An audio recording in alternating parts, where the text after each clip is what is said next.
Je vais répondre un peu techniquement, monsieur le maire, si vous le permettez, à une intervention très politique. D'abord, je trouve qu'elle est très emblématique, cette délibération.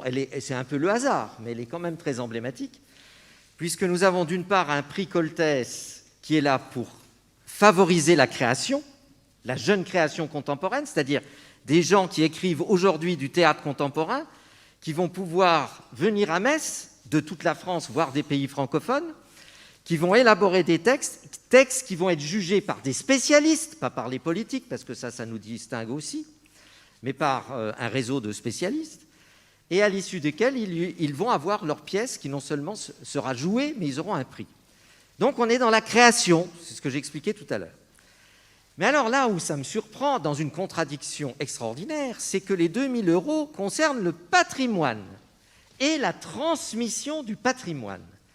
Alors je résume votre intervention, chers collègues. Ça veut dire que les migrants qui arrivent sur notre sol ne doivent surtout pas recevoir la transmission du patrimoine européen et français qui est sur notre sol. Comment voulez-vous, si vous critiquez cela, dire qu'ensuite c'est une population inadaptée, qu'elle ne peut pas rester sur le sol français et qu'il n'y a une seule chose à faire, c'est des bateaux pour les ramener là d'où ils viennent. Donc on sent bien ce qu'il y a derrière votre intervention, et ça, au nom de l'humanisme de toujours, je ne peux pas laisser passer. Bien, merci Monsieur Thill.